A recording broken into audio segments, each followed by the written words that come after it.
So recently I've been asking some of my neighbors just some random questions. Of course, I get some looks sometimes like, what are you talking about? So the things I do for you guys. So what I've been doing is asking questions to my neighbors about what kind of things that they see that are going on in the world that they have concerns about, just out of curiosity. And luckily, most of my neighbors are pretty cool about, being asked these questions. I know that some people probably would just laugh and walk away, but my neighbors are pretty cool. I did have one neighbor that didn't really want to, answer any of these, so whatever. So basically, I have a list here. I took notes so that I was somewhat objective on, reporting back to you guys.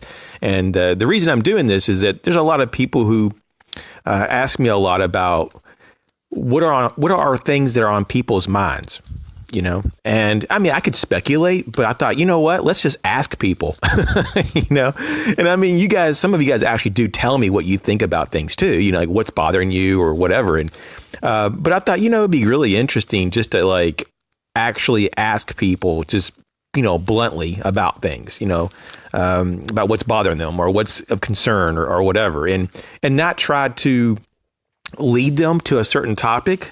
Like instead of me saying, oh, what are your concerns about the economy? Instead of doing that, just kind of keep it very open-ended. And so that's what I did. I just kind of kept it as loose as possible and not really kind of start the conversation with a certain topic. Let them kind of guide their way through whatever that they want to say. And so I didn't want to influence them. That's probably a good way to saying it. I didn't want to influence the conversation. So I left it very generalized. And this is what I have. So to my surprise, I was actually really, pleasantly, I guess, surprised about the results. And so here we go. The first is busyness. A lot of my neighbors talked about how people are just so busy, and that's concerning. And I was like, that's cool that you brought that up because I see it too. And they were like, yeah, it's people are not even actually having to do something in particular. They're just running around. And it's almost like as if people are acting like they're busier than they really need to be, or they're just doing things that they don't have to do, but they feel like that they should do it because they may have more sympathy from others, or they may be able to manipulate others or whatever. But there's a lot of people just doing a bunch of stuff that's really unnecessary. Or they pretend that they're doing a bunch of stuff, just to act like that and to look busy. So there's something about this whole busyness thing. And that led into a number of my neighbors saying that people are acting distracted. Also a bit lost. I was kind of interested in that particular comment on one of my neighbors. They were like, hey, people seem to be a little lost. Like they don't really have a direction. Definitely they look distracted. They act distracted. And so that's something. And then we talked about how there's a lot of people that are unhealthy. Even some of my neighbors said that they're unhealthy, and that actually bothers them. They have a concern about their state of health. Not just physical, though, but mental as well. And that the mental part was actually one of the things that I was a little surprised as well, how many people wanted to talk about that. And so people talking about depression, anxiety, just hopelessness, and overall, some people are just having a lot of problems with having a level mood.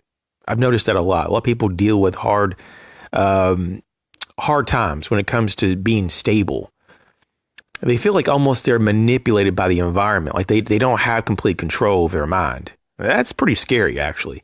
And so there was a number of neighbors that went in that direction. So that's interesting to me. People also talked about, generally speaking, because some of my neighbors are not preppers, but they were generally speaking that people are not prepared for things in life. And I thought that was cool because it actually segues into this channel very well. And I'm like, okay. And so they weren't really talking about some of the things like we talk about like stacking food or whatever. They were just saying that, people don't have money put back in case they lose their job. I mean, my neighbors are really practical people. And they were like, there's just a number of people that they know that just aren't, able to deal with life. And I see that all the time. And you guys, man, there's a lot of you guys send me personal messages and tell me about the horrors of your life or what's going on. It actually is sad. It really is sad. I never really expected that, having a channel and then getting the correspondence that I do. And some of the emails are really, really, really sad.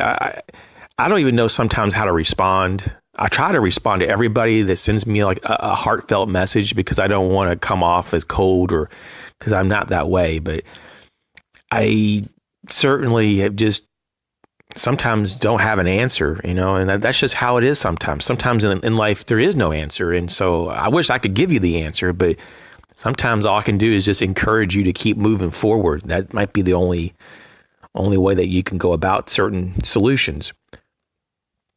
The next thing that came about, and this for a lot of people in the conversation, they actually brought this up a lot earlier than what I'm saying here. This is one of the first things that some people said.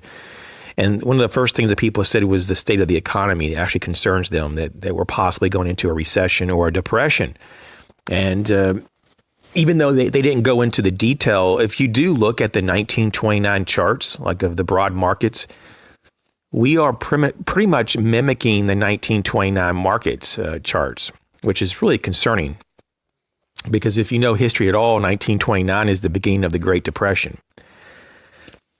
So are we going into that? And if we do, is it going to be a long downturn in the market before we recover? Because you got to also remember the Great Depression lasted 17 years.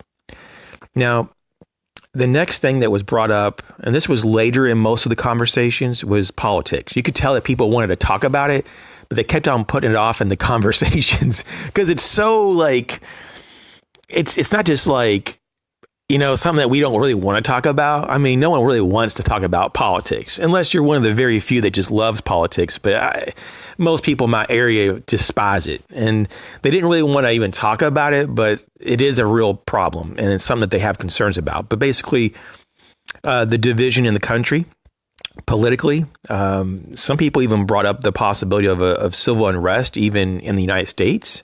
We have lots of other countries that are having civil unrest, even borderline civil war.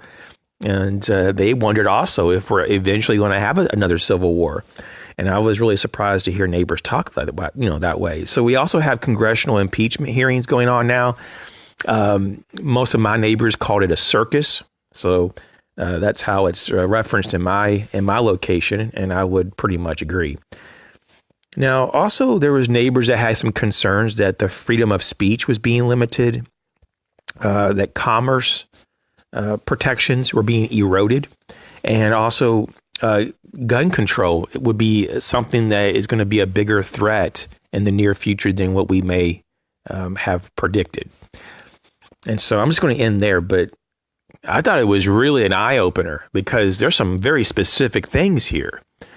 And so I think that people are more awake than you may realize, even like in my area. I'm in somewhere between a semi-rural to a rural area. It just depends on how you define all that. I think technically speaking, by definition, I'm in a rural area. But you know how it is, like when you're aware of locations that are much more rural, you tend to say, well, I'm not that rural. But like someone that lives in a large city, they would look at where I live and they go, oh my God, you are out there. But really, for me, it's I don't really feel that way. And so it's just interesting that even people in a rural area actually are aware of all this. They have their opinions. And so this kind of goes in contrary to a lot of people who have asked me since I've moved to this more rural area. They're like, do your neighbors even keep up with news? Do they have any kind of opinion on anything? And as if people that live in rural areas are dumb or not aware of things. And I just wanted to also dispel that myth that sometimes the people in rural areas are more awake. If not, I think most of the time they are more awake than those in an urban setting. That's just what I've seen. Maybe it's different in your area, but that's just what I've seen because they're not so distracted or they're not so brainwashed to the point that they're not able to get all the accurate information. There's a lot of bad information floating around. There's a lot of biased information. If all you do is watch the big mainstream news organizations broadcast, then you're going to have a really odd slant on reality.